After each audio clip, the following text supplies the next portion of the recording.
Iya, Smart Listener memiliki momongan.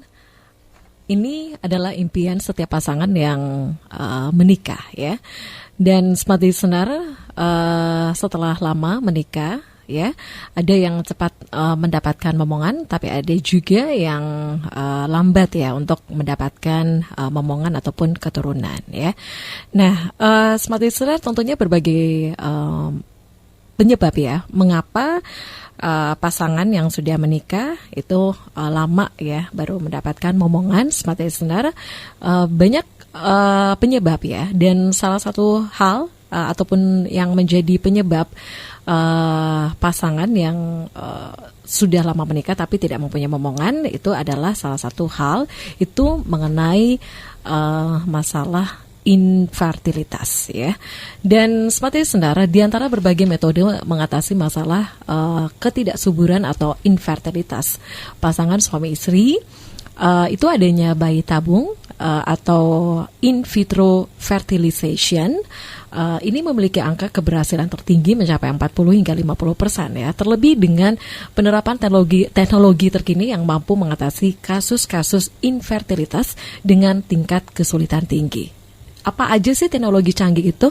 Nah, untuk sore hari ini kita akan ngobrol banyak ya bersama dengan narasumber saya yang tentunya saat ini sudah hadir di studio. Sore hari ini kita sudah bersama dengan tamu spesial saya, tentunya dari Morula IVF Makassar. Sore hari ini bersama Mbak Reski Adelia MSI. Selamat sore Mbak Reski. Sore.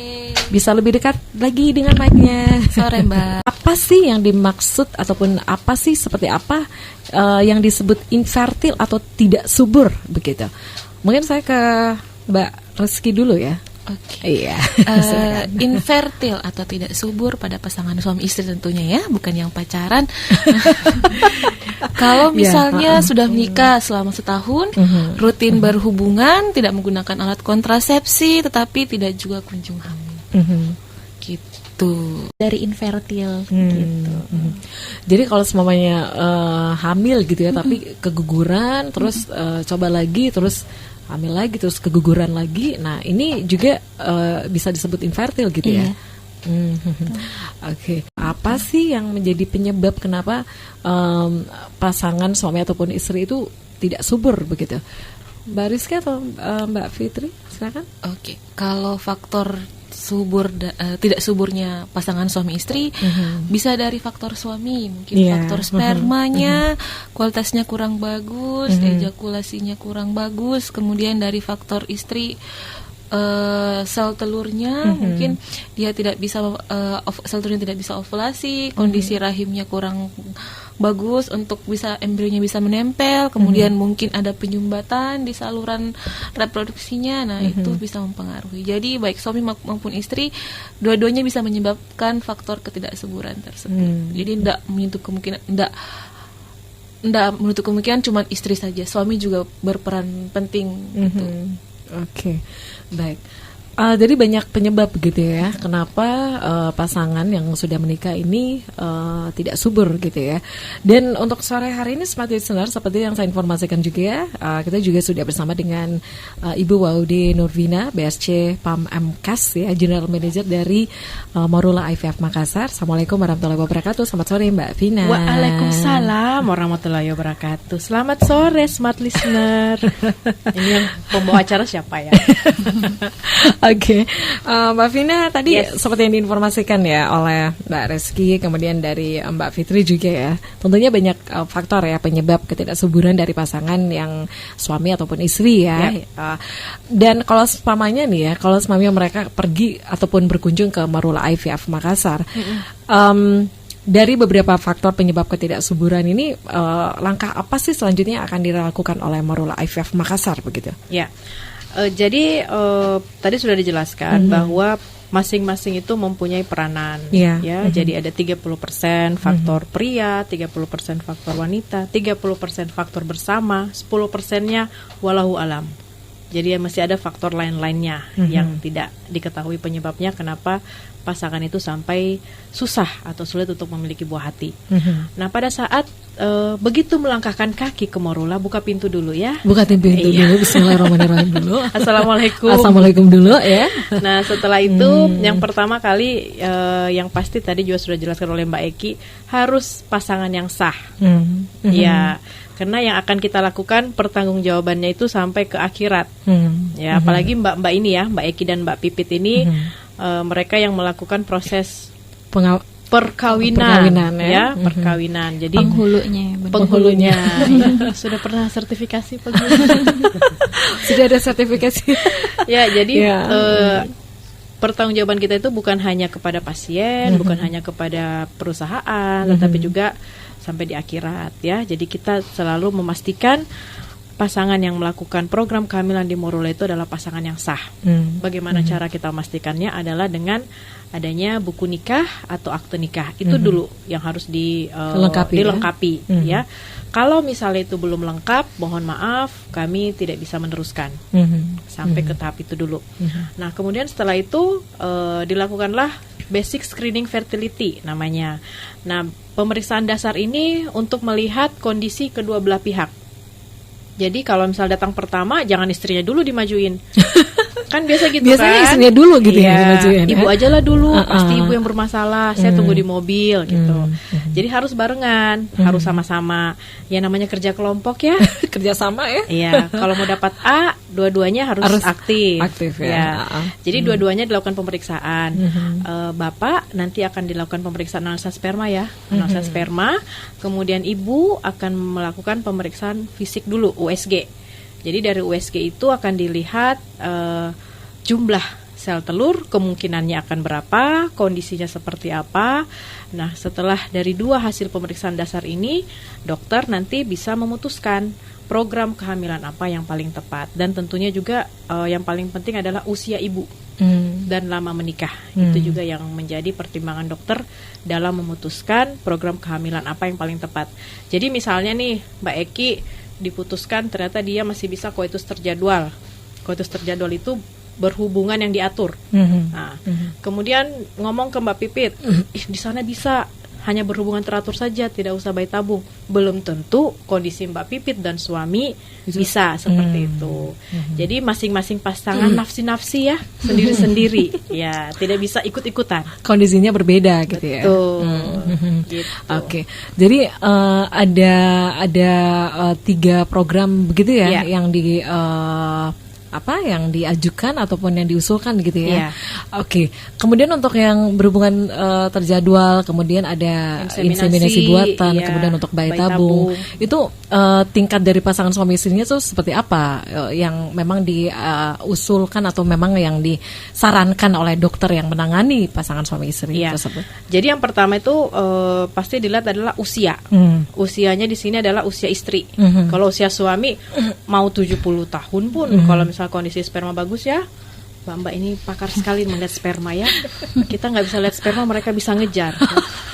Iya loh Mbak, jadi mereka ini bisa ngejar 1 sperma dipatahkan ekornya. Oh ya? Iya. Oh sampai segitu ya? Iya. Jadi proses di dalam laboratorium dan seninya di situ. Proses dalam lab itu yang tidak diketahui di luar, bahwa mereka ini dengan menggunakan tangannya dan mikroskop harus mengejar sperma yang lincah, ditangkap, dipotong, dipatahkan ekornya. Itu kenapa dipatahkan ekornya? Supaya nggak goyang. Oke. Ditangkap ekornya. Nah, jadi usia wanita, ya usia ibu. Nah, ini menentukan. Jadi ada namanya kondisi good prognosis, poor prognosis, ya. Ini seharusnya dokter sih yang jelasinnya, bukan saya. Salah tempat nanti.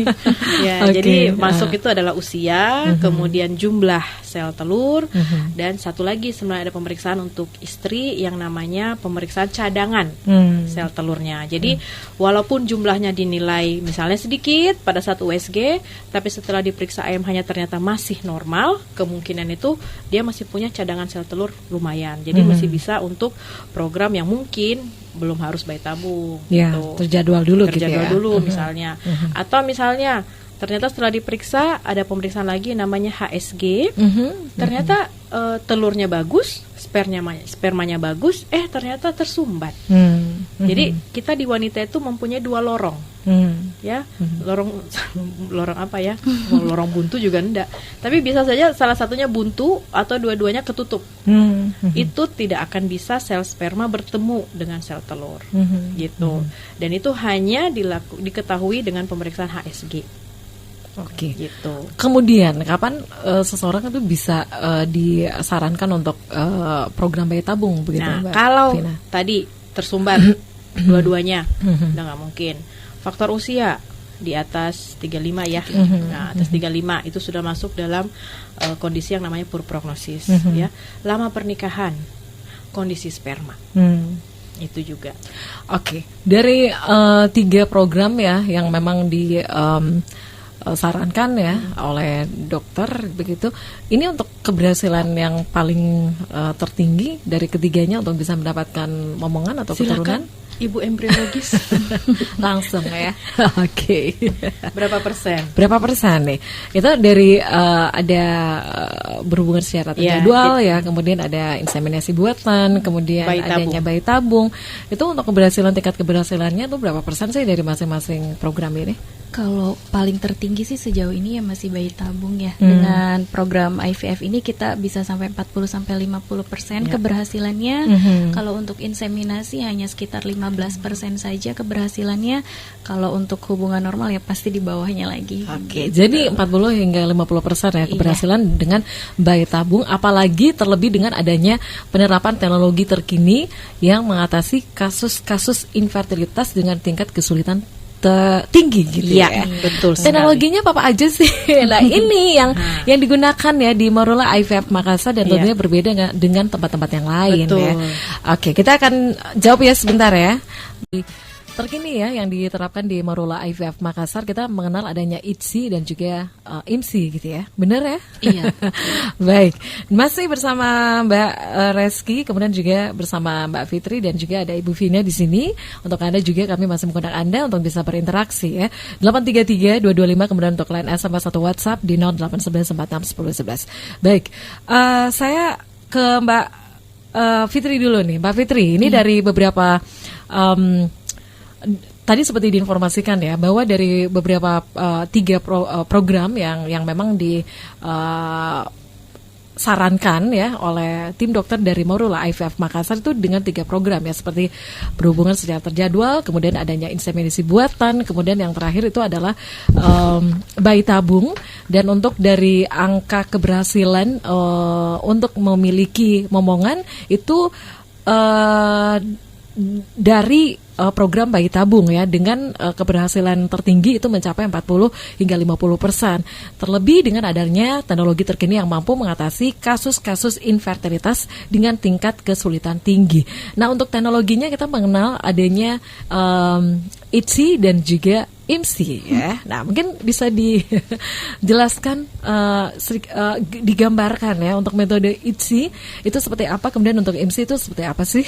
Iya. Mungkin ITSI dulu gitu ya. Iya. Okay. Jadi sebenarnya ICSI sama IMSI itu dia teknologi pengawinan ya kasarnya gitu, pengawinan sperma dengan sel telur gitu. Nah, kalau ICSI secara definisi dia itu intracytoplasmic sperm injection, artinya kami menyuntikkan satu sperma untuk satu sel telur gitu dengan pembesaran 200 mikro. 200 mikro itu satuan yang ada di mikroskop gitu. Karena kalau kita lihat secara kasat mata kita nggak bisa lihat sperma. Kita butuh mikroskop untuk memperbesar bentuk sperma sama sel telur tersebut. Nah, perbesarannya hanya sampai 200 mikro saja gitu. Nah, sekarang kita punya teknologi baru namanya IMSI gitu. Jadi lebih canggih lagi dibandingkan ICSI. Bedanya di IMSI ini secara definisi dia itu intramorphologically specific selected sperm injection. Jadi kita bisa melihat lebih detail lagi nih bentuk dari spermanya gitu. Kalau ICSI besarnya hanya 200 mikrometer saja. Nah, kalau dengan IMSI kita bisa ngelihat sampai 6.000 kali dari bentuk aslinya dengan gitu. kaca besar dengan mikroskop. Dengan ya? mikroskop gitu. Jadi mungkin kalau dengan ICSI kita bisa ngelihat hanya sebesar korek api gitu ya.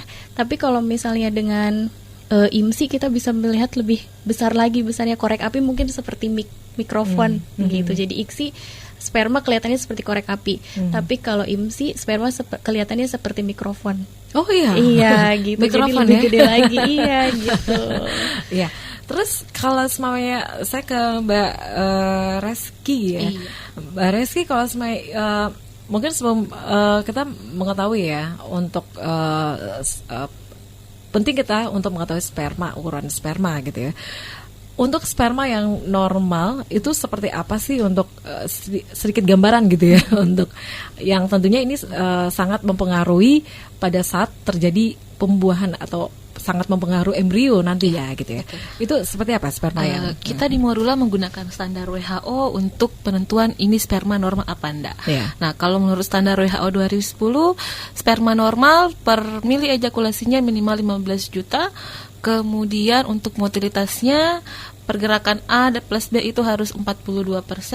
Kemudian dari segi morfologinya dia minimal harus ada 4% yang normal per 15 juta per mili gitu. Jadi kalau misalnya dia kurang dari 4 yang normal spermanya, berarti kita kategorikan tidak normal morfologinya, bentuknya gitu. Okay. Kemudian pergerakannya kalau kurang dari 42% yang tidak bergerak dengan cepat, berarti kita kategorikan dia tidak normal secara pergerakan seperti itu. Nah, kalau teknologi IMSI ini sendiri yang kita lihat dari bentuk morfologinya. Kalau dia kurang dari 4% yang normal, berarti kita kategorikan dia pasien yang layak untuk menggunakan teknologi IMSI ini untuk pemilihan sperma. Kalau dia menggunakan bayi tabung seperti itu. Mbak Rizky, kalau seumpamanya pada saat ini ya untuk membantu proses pembuahan gitu ya, kita harus memilih sperma yang terbaik gitu ya. Ya, betul. Sperma seperti apa yang bisa untuk dikawinkan gitu ya istilahnya. Yang pertama dari segi pergerakan, dia harus sperma yang bergerak lurus ke depan. Kemudian kepalanya harusnya bentuknya oval, bulat telur. Kemudian dengan menggunakan metode IMSI kita bisa lihat, oh ini kepalanya dia mulus. Kalau ICSI mungkin dia kelihatan mulus, tapi pada saat kita menggunakan IMSI ternyata yang mulus itu tidak mulus. Itu berpengaruh juga. Sangat pada berpengaruh. Saat pembentukan embrio, ya, gitu. Sangat berpengaruh. Itu jadi akan berpengaruh ke kualitas embrionya. Kualitas embrionya bisa bertahan sekali atau tidak gitu. Dia akan menjadi bagus apa enggak? Karena untuk bisa ditransfer kita ada grade-grade tertentu, ada kriteria tertentu. Nah, kualitas ini sperma untuk itu ditransfer maksudnya? Ditransfer ke rahimnya pasien. Setelah jadi embrio, kan ada kriteria tertentu. Nah, kriteria bagus tidaknya itu tentunya kualitas sperma juga sangat berpengaruh. Gitu. Makanya kita gunakan teknologi IMSI supaya spermanya bisa dapat yang terbagus. Harapannya dengan sperma yang bagus, embrio yang didapatkan juga lebih bagus. Oh begitu. Gitu. Ya. Kemudian untuk teknologi ICSI ataupun IMSI begitu, ini memang dari tim dari lab yang menentukan atau dari dokter atau gimana untuk menggunakan metode ini, teknologi ini? Ibu Vina, silakan. Kurang satu ya? Ya kurang satu kayaknya. Harus ada dokter emang ya. Iya emang. Iya. Jadi saya nggak tahu itu siapa yang tentukan. Nggak sih, kan pada saat awal kan sudah lakukan pemeriksaan analisa sperma. Nah dari situ ada kriteria yang memang mengharuskan. Disarankan sih sebenarnya, tidak diharuskan ya. Kalau haruskan nah susah juga ya kita mengharuskan pasien ya. Disarankan. Jadi tadi untuk menilai kualitas sperma kan 3 nih yang dilihat. Jumlah pertama ya, jumlahnya normal apa enggak. Nah, kemudian yang kedua pergerakannya, dia geraknya maju apa enggak. Tapi kalau untuk IVF yang penting gerak aja ya. Karena kalau misalnya dia nggak gerak mati, nggak mungkin bisa dilakukan pengawinan dengan sel telur kan. Tidak bertemu gitu ya. Tidak bertemu. Kemudian yang keempat adalah bentuk. Nah 3 hal ini tadi yang dijelaskan Mbak Reski adalah penentu kualitas sperma. Dan biasanya yang melakukan program kehamilan 30% tadi ya, faktor laki-laki itu tiga ini yang dilihat. Jumlah, pergerakan, bentuk. Nah, kalau dari hasil analisa sperma itu kelihatan 3-tiganya yang mana yang bermasalah. Ya, kalau misalnya untuk INSEM Iya, inseminasi ternyata ya. jumlahnya kurang dari 15 juta. 15 juta. Nggak bisa. Nggak bisa kita lanjutkan program insem. Jadi yang harusnya berapa? Di Kalau atas inseminasi 15 juta. Di atas 15 juta. Iya. Sel sperma ya. Sel sperma. Sperma. Bukan volumenya ya. Bukan volumenya. Sel sperma yang Bukan di dalamnya ya. Yang di dalamnya. Itu harus di atas 15 juta.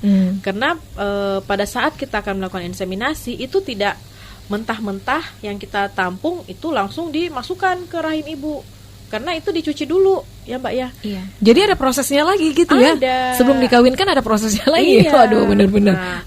Jadi kalau bedanya insem sama bayi tabung ya, kalau insem itu yang kita masukkan ke dalam rahim ibu adalah sel sperma yang sudah dicuci. Nah, kalau bayi tabung, embrio yang kita masukkan ke dalam rahim ibu. Makanya tadi persentase keberhasilan untuk bayi tabung lebih tinggi. Oh iya, gitu. karena Karena sudah dia udah bentuk jadi embrio. embrio sudah ya? bentuk embrio ya. Sementara inseminasi kita hanya seperti jalan tol, kita bantu masuk si sel sperma dia masih berenang sendiri mencari. Gitu. Nah, kemudian yang menentukan apakah dia akan diIMSI, sarankan IMSI atau tidak dari hasil analisa sperma yang dilihat adalah morfologinya. Sudah betul? Morfologinya, maksudnya bentuknya lagi, kembali ke bentuknya ya. Ya, kalau dilihat situ abnormal ya Mbak ya. Jadi untuk memastikan lagi bahwa untuk spermanya bagus atau tidak, ya, untuk memastikan lebih baik lagi, tentunya digunakan teknologi yang canggih, yang setingkat lagi lebih tinggi gitu ya. Iya, IMSI ya. Iya. Oke, kita lanjut lagi dan untuk beberapa SMS yang sudah masuk ya di ada pertanyaan. Iya, sore hari ini siap-siap ya. Oke. Sekali lagi ya 833-225 untuk line teleponnya, nggak usah malu-malu ya seperti listener. Kalaupun Anda juga pengen ngobrol ya sore hari ini, mungkin Anda juga mau punya masalah ataupun keluarga mungkin ya, silakan 833-225, kemudian untuk line SMS atau WhatsApp-nya di 0811461011. Baik, kita baca dulu nih untuk SMS yang pertama dari Pak Tahir yang ada di Alaudin. Ini bagaimana cara mengetahui kesuburan khusus untuk pria? Apakah menentukan suksesnya proses kehamilan? Nah, ini siapa nih yang jawab nih? Dari Mbak Fitri dulu ya, silakan. Iya. Kalau untuk menentukan kesuburan dari pria, suaranya bisa lebih besar gitu ya Mbak Fitri. Sore-sore semangatnya harus orang semangat lagi gitu ya. Beda sama orang Sunda. Oh gitu ya. Gimana Damang? Kumaha Damang? Alhamdulillah panas. Gimana nih? Untuk mengetahui kesuburan khusus untuk pria, apakah menentukan suksesnya ataupun proses kehamilan gitu ya? Iya betul. Nah, iya, tentunya kesuburan dari pria juga sangat menentukan dari proses kehamilan. Itu baik secara normal atau mau menggunakan teknologi gitu. Nah, untuk menentukannya sendiri kita bisa melakukan proses analisa sperma. Begitu. Nah, analisa sperma itu nanti hasilnya yang menentukan nih sperma bapak ini jumlahnya baguskah, kemudian motilitasnya baguskah, atau bentuknya juga baguskah, begitu. Kalau misalnya semuanya bagus, artinya memang bapak tersebut normal, begitu. Tapi kalau misalnya ternyata ada hasil yang di bawah normal, begitu, ya disarankan untuk mungkin pengobatan atau langsung lanjut ke program untuk kehamilan begitu. Entah itu inseminasi atau bayi tabung. Oke, jadi gitu, sangat menentukan ya. Sangat berpengaruh gitu ya. Iya, baik. Dari Mbak Eki mungkin ingin nambahin? Itu aja. Itu aja ya. Dari Bu Vina cukup ya? Cukup. Oke. Yang penting periksa dulu. Periksa dulu gitu ya. Oke. Jangan bilang saya perkasa. Belum tentu. Biasa banyak yang begitu ya. Belum tentu. Istrinya sampai lemes belum tentu. Harus lakukan pemeriksaan. Harus pemeriksaan lebih lanjut gitu ya. Iya. Jadi istilahnya analisa sperma gitu ya. Iya, betul. Oke. Itu ya cukup ya untuk Pak Tahir di Alaudin ya. Kemudian kita untuk SMS berikutnya ini dari Ibu Fitri di Goa. Ini mau tanya nih, saya mau nanya, kan saya pakai kalender wanita dan kalau pas waktunya masa subur kadang saya keputihan banyak. Apakah itu terbilang normal? Versi saintis ya, bukan dokter. Nah, sebenarnya memang kalau secara normalnya kita tuh pada saat haid ya itu akan ada yang tercampur darah tentunya ya, dan ini setelah haid pun itu nanti akan dilanjutkan dengan lendir yang keluar dari alat reproduksi kita. Karena apa? Karena memang dibutuhkan alat reproduksi kita kan itu bersifat asam ya. Jadi memang selalu ada lendir yang keluar. Nah, untuk mengetahui masa subur apa tidak, sebenarnya itu bisa dilihat dari warna. Kemudian dari viskositasnya itu, viskositas artinya apakah dia kekentalannya gitu. Jadi kalau misalnya tiba-tiba nih rasa kayak keputihan deh, ada lendir deh keluar, bisa dilihat dulu warnanya. Kalau dia warna putih, itu berarti kita tidak dalam masa subur. Tapi kalau misalnya dia bening, kemudian kita tarik, itu bisa ditarik panjang, itu berarti kita dalam masa subur. Bedanya di situ. Gitu. Jadi dua aja dilihat, warna dan viskositasnya. Jadi apakah bisa ditarik, kita ambil gitu, agak-agak menjijikan sedikit sih. Ya, jadi tapi lendir kita saja ya, jangan orang lain ya.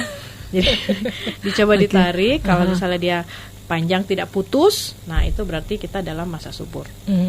Gitu. Keputihan yang disebut normal itu dari cirinya itu seperti apa? Kalau misalnya masanya itu lebih panjang, ya, kemudian disertai dengan bau, kemudian ada rasa gatal, ya, itu sebaiknya kita melakukan pemeriksaan yang namanya urin rutin, ya, pemeriksaan kencing dulu. Ini untuk mengetahui apakah keputihan itu dikarenakan sesuatu yang normalkah atau memang ada bakteri atau ada sesuatu yang menyebabkan keputihan ini. Karena paling banyak memang keputihan itu kalau infeksi yang paling sering itu terjadi di kita wanita itu infeksi saluran kemih. Nah, itu juga bisa menyebabkan keputihan. Jadi kalau udah ada keputihan dalam jangka waktu yang lebih panjang dari biasanya, kemudian disertai dengan bau yang tidak nyaman, ya, kemudian warna, ya, tapi warna biasanya kan orang kalau lihat ke bawah nggak tahu ini warna apa ya. Nah, sama rasa gatal. Nah, kalau ada rasa gatal itu, ya, mudah-mudahan enggak lah. Iya, ya, enggak lah ya. Iya. Oke. Jadi kalau semuanya Anda juga seperti yang diinformasikan tadi Ibu Vina gitu ya, ada ciri-ciri tertentu gitu ya. Segera untuk memeriksakan diri ke dokter ya. Jadi kalau masa subur tadi ya bening dan bisa ditarik. Ah, itu ya, itu intinya. Ya. Oke, saya kira cukup ya untuk Ibu Mbak Fitri ya di Goa. Terima kasih. Dan untuk Anda yang lain ya, kami masih menantikan Anda untuk bisa berinteraksi bersama kami di sini. Untuk line telepon silakan ya yang mau langsung ngobrol nih bersama Ibu Vina. Kemudian ada Mbak Reski dan juga Mbak Fitri, silakan 833-225. Kemudian untuk line SMS atau WhatsApp-nya di 0811-461011. Kita lanjut lagi untuk metode ITSI dan juga IMSI, atau kita ke SMS lagi. Kita lanjut dulu ya untuk SMS ya. Boleh. Untuk SMS berikutnya ini ada Pak Rizky di Jalan Nikel. Selamat sore, dokter, saya sudah menikah hampir 2 tahun dan belum ada tanda-tanda kehamilan pada istri saya. Apakah kondisi ini mengkhawatirkan atau masih normal-normal saja kah? Nah, ini gimana nih? Ya. Jadi pertanyaannya tadi sama sudah dijelaskan sebenarnya dari Mbak Eki tadi ya di awal. 2 tahun apakah tinggal serumah? Yang pertama. Yang kedua, apakah melakukan hubungan secara teratur? Kemudian yang ketiga, apakah ada alat kontrasepsi yang digunakan? Kalau misalnya semuanya jawabannya tidak, kecuali tadi yang pertama ya, tinggal serumah ya. Kalau tinggal serumah, berhubungan teratur itu 2-3 kali seminggu ya. Kemudian tidak ada alat kontrasepsi yang digunakan baik bapak maupun ibu, berarti itu masuk kriteria infertil karena sudah di atas 2 tahun ya. Nah, apa yang harus dilakukan? Sebaiknya melakukan pemeriksaan awal yang tadi, basic fertility screening. Bapak, kita lakukan pemeriksaan analisa sperma, kemudian ibu, kita USG dulu untuk melihat apakah kondisi sel telurnya bagaimana penampakannya, kemudian secara anatomi rahim juga itu akan kelihatan. Oke, karena itu juga mempengaruhi. Ya, jadi ada prosesnya dulu gitu ya. Iya. Tentunya seperti listener juga ingin tahu dong, penasaran ya untuk proses bayi tabung itu seperti apa sih? Mungkin bisa dijelaskan oleh Mbak Fitri, silakan. Saya jelasin dari sisi laboratorium aja ya, Mbak. Silakan. Oke. Ya, jadi pertamanya dari dokter sendiri melakukan stimulasi ya kalau untuk perempuan, jadi membesarkan dan memperbanyak sel telur. Begitu. Nah, nanti kalau sudah waktunya untuk dipanen, kita lakukan pemanenan tuh. Ada panen juga. Iya, biasanya istilahnya kita sebut ovum pick up gitu. Jadi petik sel telur. Iya, gitu. Kemudian untuk dari pihak suaminya, setelah kita mendapatkan hasil analisa sperma, begitu kemudian hasilnya bagus dan memang layak untuk dilakukan program bayi tabung, nah kita lakukan pencucian. Gitu. Nah, setelah dilakukan pencucian, kita lakukan seleksi nih sebelum dipertemukan dengan sel telur, kita seleksi. Kita seleksinya sebanyak sel telur yang dimiliki si ibu. Oh, jadi dicocokkan dulu? Iya, dicocokkan. Betul. Kalau misalnya sel telurnya cuma punya 6, nah dari 15 juta sel sperma yang Bapak miliki, kita cuma butuh 6 sel sperma saja. Oh, banyak yang dikeluarkan. Iya, gitu. Jadi kita kita mencari 6 sel sperma dari 15 juta yang dimiliki. Begitu. Jadi satu spermanya kita kawinkan dengan satu sel telur. Begitu. Nah, nanti setelah kita kawinkan, besoknya biasanya kita lakukan pengamatan apakah terbuahi atau tidak nih sel telurnya oleh spermanya Bapak, namanya pengamatan fertilitas ya, cek fer. Nah, kemudian kalau misalnya terbuahi, kita lanjutkan lagi nih pengamatannya. Biasanya kita lakukan pengamatan di hari-hari ganjil, hari ketiga dengan hari kelima. Kenapa di hari ganjil 3 dan 5? Iya, karena bukan kita genap. Nah itu hari ganjil kita lakukan pada inkubator sebelumnya biasanya. Jadi kita kan punya 2 inkubator nih. Sekalian kita mau memperkenalkan ya Kak ya, fasilitas yang baru ada di kami. Jadi inkubator kami memiliki 2 inkubator. Yang satu inkubator yang hanya kita lakukan pengamatannya di hari-hari ganjil saja. Kemudian yang satunya lagi kita melakukan pengamatan bisa per 5 menit. Oh, jadi bisa? Iya, per 5 detik. Ya. Iya 5 menit perkembangan dari embrio yang sudah sel telur dan sperma yang sudah dikawinkan tadi gitu. Nah, namanya time lapse itu gitu. Nah, kenapa kita lakukan pengamatan di hari ganjil saja? Karena kita nggak mau ganggu perkembangan embrionya gitu. Jadi si embrio itu sensitif sekali seperti perempuan.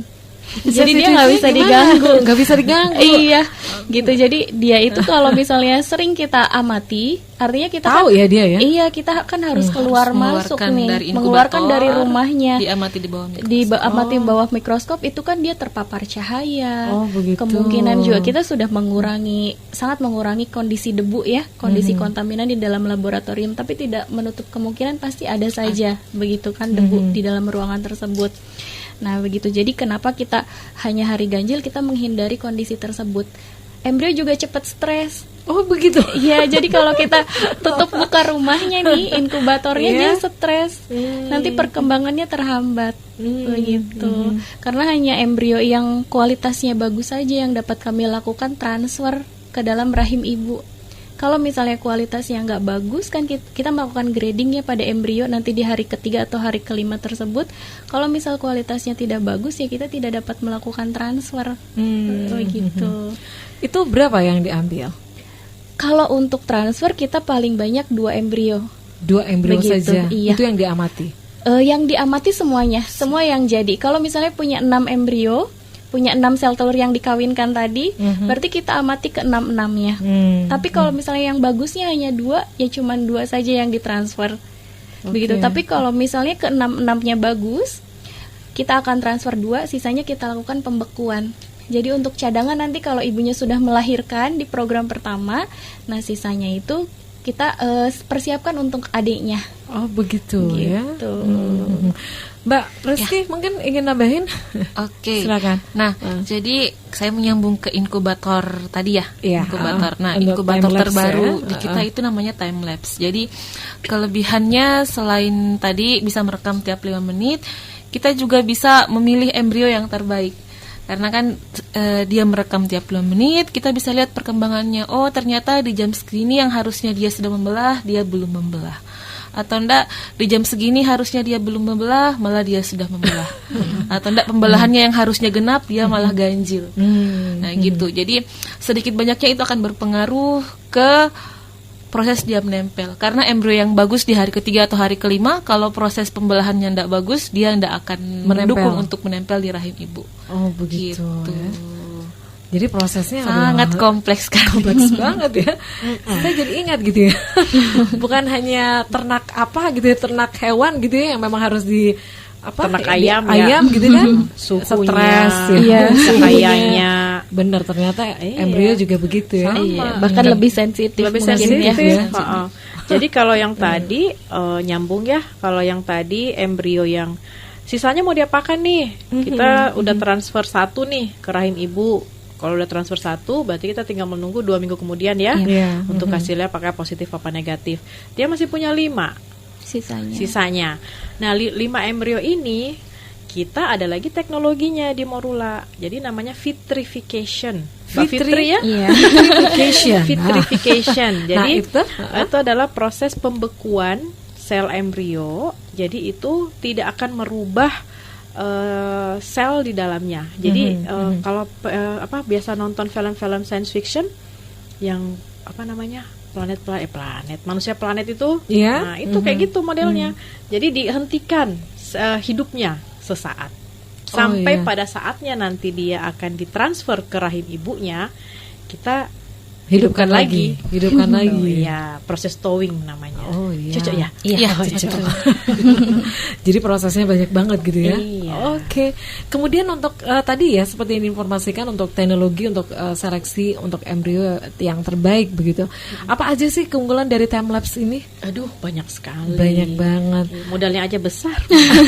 Sesuai lah ya. Keunggulannya juga banyak gitu ya. Apa aja sih? Nah, mungkin tadi ya udah dijelaskan ya, tidak membuka tutup inkubator ya, karena kan tanpa kalau manual kan biasanya dibuka tutup gitu ya. Jadi kalau manual gini prosesnya, kita buka inkubatornya, kita keluarkan embrionya, taruh di dalam mikroskop, itu udah berapa pergerakan ya. Nah, taruh dalam mikroskop, digeser-geser lagi ya ininya sampai dilihat. Nah, dia stres kan, difoto. Apa sih ini? Difoto lagi. Nah, kalau dengan time lapse, proses itu yang kita potong. Tidak dibuka tutup, jadi semua itu proses pembelahannya itu akan terekam. Gitu. Jadi akan terekam, nanti Mbak Eki dan Mbak Pipit akan melihat setiap 5 menit proses pembelahannya seperti apa. Jadi tadi sudah dijelaskan, apakah dia membelah secara normal, jumlahnya normal, waktunya tepat. Nah, itu yang akan mempengaruhi nanti kualitas embrio. Jadi kalau misalnya sel telurnya kualitas bagus, sel spermanya kualitas bagus, diharapkannya embrio yang dihasilkan adalah bagus, ya. Tapi proses pengawinan ini masih ada lagi faktor-faktor lain yang bisa mempengaruhi kualitas embrio. Jadi salah satunya tadi adalah dengan buka tutup inkubator itu, gitu. Itu bisa mempengaruhi pH juga ya. Nah, pH-nya bisa berpengaruh gitu. Jadi emang sangat sensitif embrio ini. Oke, ya. Jadi ini ya teknologi yang digunakan. Tadi ada ICSI, kemudian IMSI, kemudian ada juga time lapse. Ini teknologi untuk seleksi embrio terbaik. Nah, ngomong-ngomong nih, tadi kita sudah sebut-sebut ya Morula IVF Makassar. Tentunya seperti listener yang mendengarkan kita di sore hari ini juga penasaran dong. Untuk Morula IVF Makassar, ini tempatnya di mana? Kemudian apakah di ini satu-satunya di Indonesia Timur atau seperti apa sih? Itu bocorannya ya. Iya. Karena biasanya kalau suami pasangan yang udah lama menikah gitu kan, pengen mempunyai keturunan atau momongan, biasanya kan larinya ke luar negeri gitu kan. Tapi nggak usah jauh-jauh deh ya. Di sini udah ada. Makassar bisa Tonji, Ibu Vina. Jadi kita setiap sini kayaknya disebutin ya, satu-satunya di Indonesia Timur ya. Alhamdulillah sampai sekarang. Dan bulan kemarin itu kita sudah melahirkan bayi yang ke-100, bayi yang ke-100 lahir sehat. Ya, alhamdulillah. Ya, alhamdulillah. Kalau yang hamil lebih banyak lagi ya, yang sudah berhasil hamil. Itu dari program bayi tabung saja, belum yang inseminasi. Karena yang biasa terrecord di kita itu yang bayi tabung. Gitu. Kalau inseminasi lain lagi ya. Yang terjadwal lain lagi. Iya, betul. Yang alami misalnya dia bayi tabung gagal, ternyata hamil belum maju normal. Hamil normal. Oh ya. Iya, karena kan lagi proses. Betul. Karena kan metabolisme hormonalnya kan ini diperbaiki. Ya, jadi ternyata dia gagal dengan program bayi tabung, dia bisa hamil alami. Penyebabnya apa? Hormonalnya sudah diperbaiki. Oh iya. Jadi bisa ya. Nah, Morula IVF Makassar kita berada di Rumah Sakit Awal Bros lantai 9 ya. Jalan-jalanlah ke kami karena biar bagaimana kalau kita tidak melakukan pemeriksaan kita tidak akan tahu apa yang salah dengan kita ya.